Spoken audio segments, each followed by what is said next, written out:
Hello दोस्तों, proper civil engineering channel में आप सभी का फिर से स्वागत है। तो आज हम लोग डिस्कस करने वाले हैं इरिगेशन इंजीनियरिंग के ऐसे इम्पोर्टेंट टॉपिक्स के बारे में जो कि सभी तरीके की गवर्नमेंट और आपके स्टडी के रिलेटेड एग्जामिनेशंस में काफ़ी इम्पोर्टेंट होंगे। तो इससे पहले हमने कॉन्क्रीट टेक्नोलॉजी का भी ऐसा शॉर्ट वीडियो निकाला है जिसमें इम्पोर्टेंट टॉपिक्स की डिस्कस हमने की है। तो ये दूसरा वीडियो है इरिगेशन इंजीनियरिंग का। तो आपने अगर वो वीडियो नहीं देखा कॉन्क्रीट टेक्नोलॉजी वाला तो वो भी आप देख सकते हैं। तो चलिए शुरू करते हैं आज का वीडियो। तो इरिगेशन इंजीनियरिंग अगर हम बात करें तो सबसे पहले हमें जानना ज़रूरी है कि इरिगेशन मतलब क्या। तो इरिगेशन की अगर हम बात करें तो आर्टिफिशियली वाटर की सप्लाई अगर हम फार्म तक पहुंचाते हैं तो उसको हम बोलेंगे इरिगेशन। उसके बाद आता है how water apply to crops. तो अगर पानी आता है खेत तक तो उसको हम किस तरीके से डिस्ट्रीब्यूट करते हैं क्रॉप तक। तो उसकी कुछ मेथड्स है, उसमें से कुछ यहाँ पे मेंशन है। उसमें है flooding, furrow, contour irrigation, sprinkler irrigation and drip irrigation. तो ये 5 जो मेथड है उसके जरिए हम पानी को जो है क्रॉप तक पहुंचाते हैं। तो ये जो लेआउट ऑफ कैनाल सिस्टम है, तो इरिगेशन का पानी जो खेत तक पहुंचता है वो यहाँ पे दिखाई गई प्रोसेस के जरिए होता है। तो सबसे पहले अगर हम बात करें तो यहाँ पे जो ये है रिवर है। तो यहाँ पे जो रिवर है उसमें से हम यहाँ पे ऐसे वियर टाइप एक स्ट्रक्चर प्रोवाइड करते हैं ताकि जो पानी का लेवल जो है उसको बढ़ा सके। पानी का लेवल बढ़ने के बाद यहाँ पे से इस तरीके से हम एक कैनाल निकालेंगे जहाँ से हम अपने ज़रूरियात के हिसाब से पानी को ले सके। उसको हम बोलेंगे मेन कैनाल। और उसके पानी को रेगुलेट करने के लिए इसको बोलेंगे हम कैनाल हेड रेगुलेटर। उसमें से एक टाइप पड़ता है ब्रांच कैनाल का।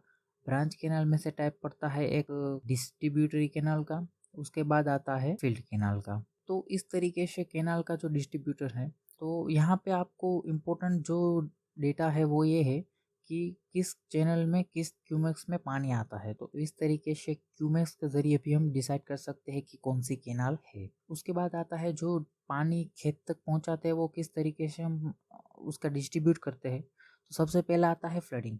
तो पानी को ऐसे खेत में खुला छोड़ दिया जाता है और जहाँ पे क्रॉप्स लगे हैं वहाँ तक पहुँचाने का रास्ता जो है खेत में किया जाता है, जो आप पहली फिगर में देख सकते हैं यहाँ पे फ्लडिंग। दूसरी फिगर जो है वो कंटूर फार्मिंग की है। तो यहाँ पे स्ट्रेट नहीं है, यहाँ पे कंटूर लाइन के हिसाब से फार्म को बनाया गया है, क्रॉप्स को उगाया गया है। कंटूर मतलब क्या?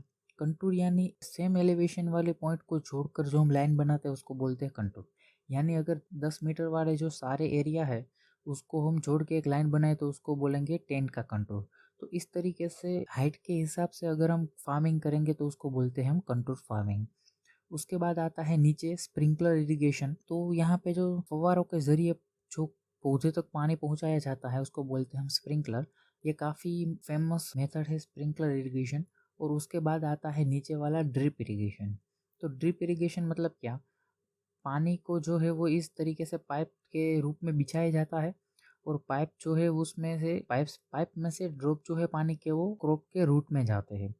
तो इस तरीके से सिस्टम को बनाया जाता है। ये कॉस्टली होती है, वन टाइम कॉस्ट होता है इसका इम्प्लीमेंटेशन का। उसके बाद जो है वो काफ़ी इंपॉर्टेंट हो जाती है। तो ये 4 तरीके हैं ये पानी को क्रॉप तक पहुंचाने के। उसके बाद आता है बेनिफिट ऑफ इरिगेशन। तो अगर हम देखें कि इरिगेशन अगर हमने कर लिया तो उसके बाद हमें फ़ायदा क्या होगा। तो इरिगेशन का फ़ायदा जो है वो इंक्रीज क्रॉप यील्ड, जो खेत की उपज है वो बढ़ा सकते हैं। प्रोटेक्शन फ्रॉम फेमिन, दुकाल होता है कहीं पे उससे भी हम बच सकते हैं।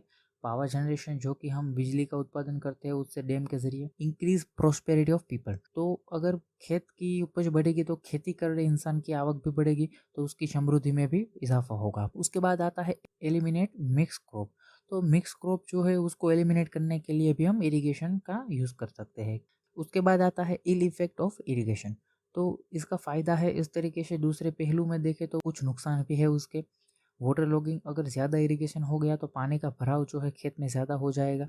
उसके बाद आता है मॉस्किटो न्यूसेंस, यानी मच्छरों का त्रास। अगर डैम्प वातावरण होगा वहाँ पे तो वहाँ पे मच्छरों का त्रास भी होगा। Damp climate, pollution of ground water. तो ग्राउंड वाटर पोल्यूट कैसे होगा? तो अगर इरिगेशन ज़्यादा होगा तो खेत में क्रॉप जो है वो ज़्यादा बोए जाएंगे और उसको उगाने के लिए जो हम पेस्टिसाइड्स का यूज़ करते हैं वो भी उसमें भी इजाफा होगा। तो वो आखिर में जाकर ग्राउंड वाटर में मिलेगा तो उससे तो ग्राउंड वाटर जो है वो उससे पोल्यूट होगा। तो उसके बाद आता है काफ़ी इंपॉर्टेंट टॉपिक जो है इरिगेशन सिस्टम। इरिगेशन सिस्टम जो है वो खास 2 तरीके के है, लिफ्ट इरिगेशन और फ्लो इरिगेशन। मतलब क्या? एक जो है वो आप जमीन में से खींच कर निकालते हैं बाहर, दूसरा जो है वो जमीन पर ऐसे फैला दिया जाता है। तो फ्लो इरिगेशन के बारे में बात करें तो उसके 3 प्रकार हैं, पेरेनियल, इन्यूंडेशन और एज पर सोर्स।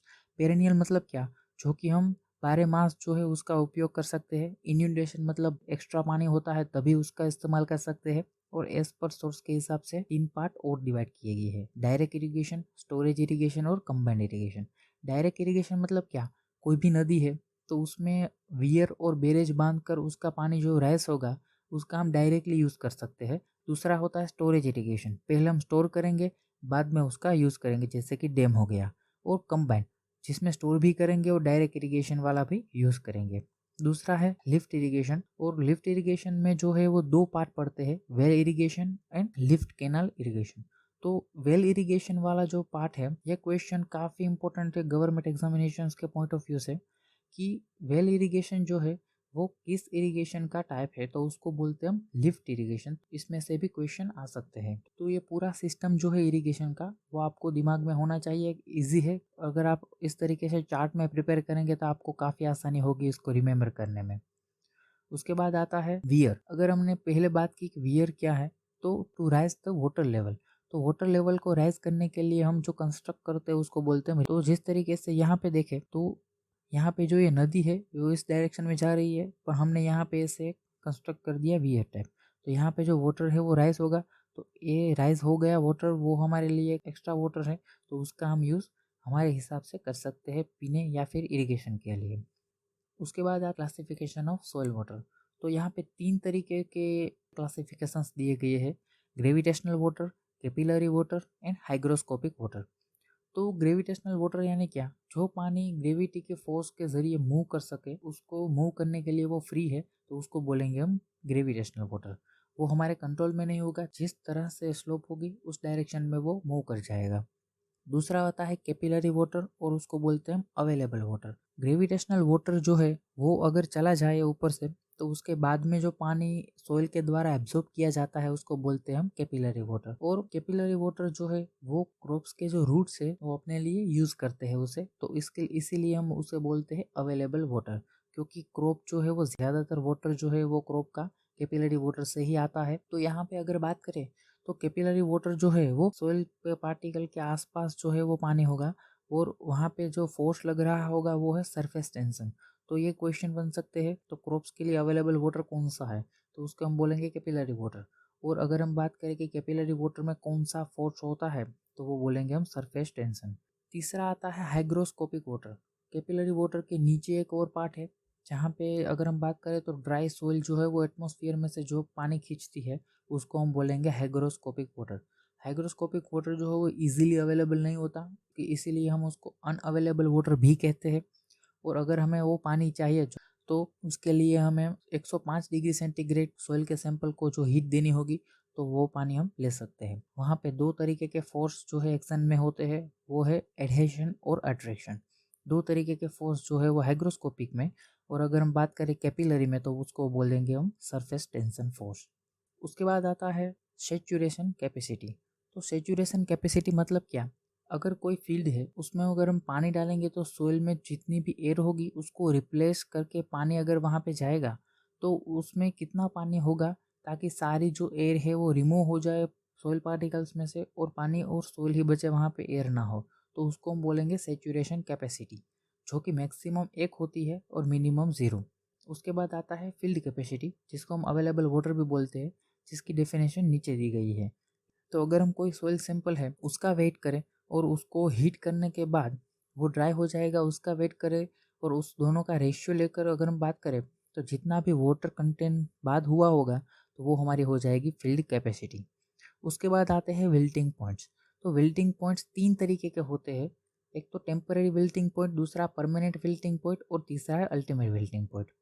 उसके बाद आता है सोइल मॉइस्चर टेंशन।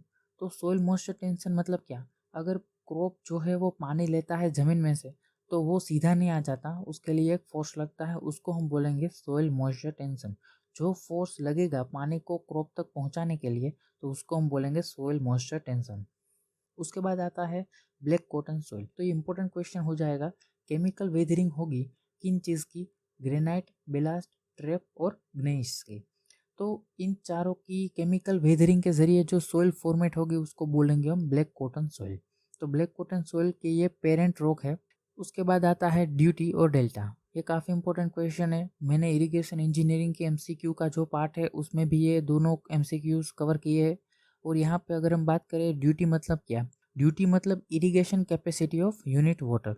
तो एक यूनिट जो वाटर का है वो कितनी इरिगेशन कर सकता है उसकी कैपेसिटी को बोलेंगे हम ड्यूटी। उसके बाद आता है डेल्टा, मतलब total depth of water required by crops during entire base period.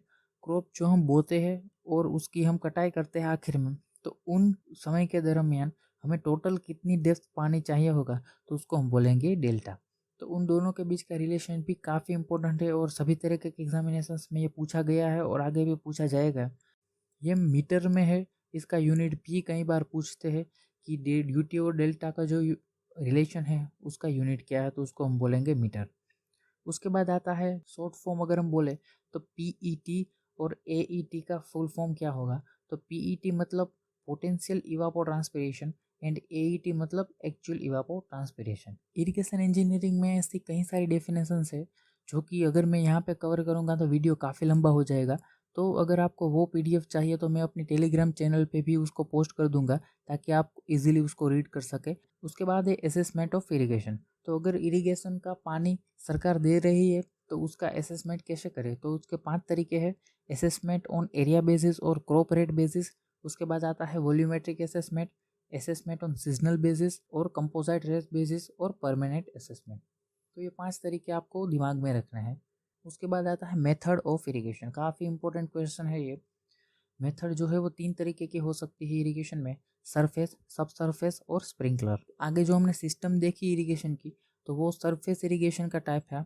तो यहाँ पे देखें तो सरफेस इरिगेशन के 3 टाइप है, फ्लडिंग, फ्यूरो और कंट्रोल। फ्लडिंग की बात करें तो वाइल्ड फ्लडिंग और कंट्रोल फ्लडिंग। वाइल्ड फ्लडिंग मतलब क्या, जिसका हम कंट्रोल नहीं कर सकते उसको बोलते हैं हम वाइल्ड फ्लडिंग। कंट्रोल फ्लडिंग के भी सब डिवाइड है, 6 प्रकार पड़ते हैं उसके। Free flood, contour lateral, border strip, basin flood, check basin और जिगजैग। तो ये 6 तरीके से हम फ्लड को जो है कंट्रोल कर सकते हैं। तो ये मेथड ऑफ इरिगेशन भी आपको ये चार्ट के जरिए इजीली याद कर सकते हैं और एग्जामिनेशन में इसमें से भी क्वेश्चन आते हैं। उसके बाद अगर हम देखें तो ब्लिंक स्क्रिप्ट थियरी। तो ब्लिंक स्क्रिप्ट थियरी जो है ब्लिंक्स के द्वारा दी गई थियरी है, जिसमें उसने चर्चा की है कि किस तरीके से हम डैम के नीचे जो पाइपिंग होती है उसको हम रोक सकते हैं। तो ब्लिंक स्क्रिप्ट थियरी भी काफ़ी इंपॉर्टेंट है। उसके बाद आता है डैम। डैम मतलब हाइड्रोलॉजिकल स्ट्रक्चर जो है वो हम रिवर में ऐसे कंस्ट्रक्ट कर सकते हैं ताकि हम एक साइड जो है वो अपना पानी को रिजर्व करके उसका ज़रूरियात के हिसाब से इस्तेमाल कर सके। उसके बाद आता है डैम के टाइप। डैम के टाइप अगर हम यूज़ के हिसाब से देखें तो 3 है, स्टोरेज, डाइवर्जन और डिटेंशन। स्टोरेज मतलब क्या, पानी का स्टोर करेंगे उसके बाद हम उसका यूज़ करेंगे। दूसरा है डाइवर्जन, पानी को अगर एक दिशा से हटा करके दूसरी दिशा में डाइवर्ट करना होगा तो। तीसरा है डिटेंशन। उसके बाद आता है हाइड्रोलॉजिकल डिज़ाइन के हिसाब से। तो वहाँ पे 2 टाइप पड़ते हैं, ओवरफ्लो और नॉन ओवरफ्लो। तो ओवरफ्लो जो है वो स्पिलवे डैम भी उसको बोलते हैं। उसके बाद आता है टाइप ऑफ अर्थन डैम। तो अर्थन डैम जो है वो 3 तरीके के होते हैं, रोल फील्ड, हाइड्रोलिक फील्ड और सेमी हाइड्रोलिक फील्ड। तो रोल फील्ड में क्या होता है, मैन्युअली जो हम रोलर होते हैं उसके जरिए सोइल का जो एक एक लेयर होता है उसको कॉम्पैक्ट करके हम उसका अर्थन डैम बनाते हैं। उसके बाद आता है हाइड्रोलिक और सेमी हाइड्रोलिक, जो कि मशीन के जरिए हम बनाते हैं।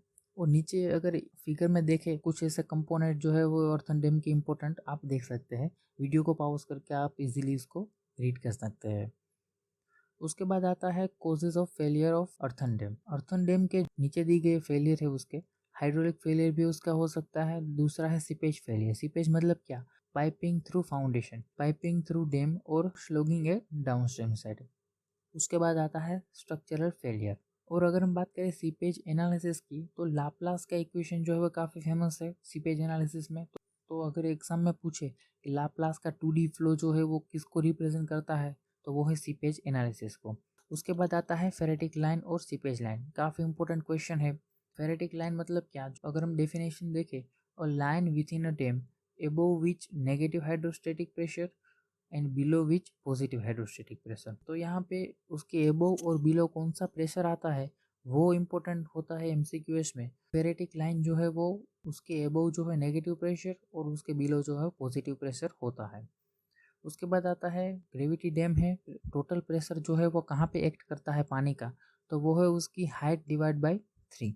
तो उसकी हाइट जो है अगर हम देखें कि 3 मीटर की हाइट है उसकी, तो 3/3, तो उसको बोलेंगे 1 मीटर पर जो है वाटर का फुल्ली प्रेशर वहाँ पे होगा।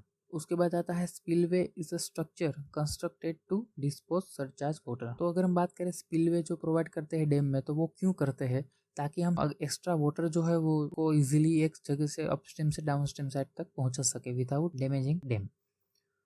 तो उसके बाद आता है drum gates are normally use in long span. तो अगर हम डैम की बात करें तो डैम कई तरीके के होते हैं, कोई शॉर्ट स्पान में होते हैं, कोई बड़े स्पान में होते हैं। तो बड़े स्पान अगर डैम के हैं तो वहाँ पे कई सारे गेट जो है रिक्वायरमेंट हो गए पानी की ज़रूरियात को कम और ज़्यादा करने के लिए, तो वहाँ पे जो है हम ड्रम गेट का यूज़ कर सकते हैं। उसके बाद आता है hydraulic jump is sudden rise of water that take place when the flow change from supercritical to subcritical। Hydraulic jump की अगर हम बात करें तो पानी का जो सुपर क्रिटिकल फ्लो है वो सब क्रिटिकल फ्लो में तब्दील होगा, तो वहाँ पे जो एक जंप सा पानी का क्रिएट होगा उसको हम बोलेंगे हाइड्रोलिक जंप। उसके बाद आता है क्लासिफिकेशन ऑफ इरिगेशन कैनाल। तो शुरू में जैसे हमने देखा कि इरिगेशन रिवर के जरिए जो है हम कैनाल का यूज करके हम पानी को फार्म तक पहुंचाते हैं, तो वो किस तरीके के उसके क्लासिफिकेशन हो सकते हैं तो नीचे दी गई है एज पर सोर्स।